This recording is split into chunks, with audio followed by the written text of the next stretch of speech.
নমস্কার, আমি বিপিন, আমি পাপিয়া। আমাদের রান্নাঘরে সবাইকে আমন্ত্রণ। সকালবেলা এমন একটা চা বানিয়ে দেখুন, খুব ভালো লাগবে। তো চলুন আমরা বানিয়ে ফেলি পাহাড়ি স্টাইলে মশলা চা। যেটার জন্য আমাদের লাগছে কিছুটা পুদিনা পাতা, 7-8টা তুলসী পাতা, অল্প একটু আদা, 2টো লবঙ্গ, একটা এলাচ, যেটা আমি হেমদস্তার সাহায্যে থেতো করে নেব।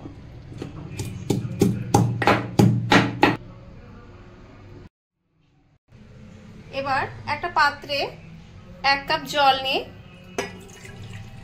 আমি দিয়ে দিলাম।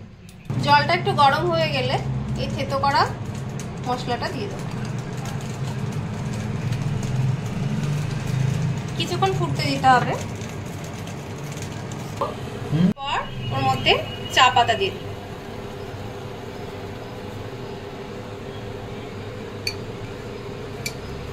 পাতাটা দেওয়ার পর কিছুক্ষণ ফুটে উঠলে ওর মধ্যে আমি 1 কাপ দুধ দিয়ে দিচ্ছি।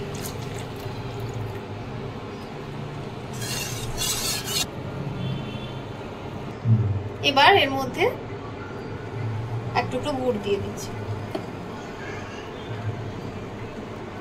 মিশিয়ে নেব।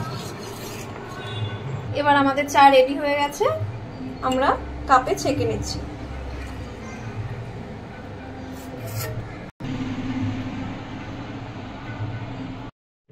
ভিডিওটি ভালো লাগলে লাইক, কমেন্ট এবং শেয়ার করতে ভুলবেন না। এরকমই নতুন নতুন রেসিপি পেতে আমার চ্যানেলটিকে সাবস্ক্রাইব করে বেল আইকনটি বাজিয়ে দেবেন। ভিডিওটি সম্পূর্ণ দেখার জন্য ধন্যবাদ।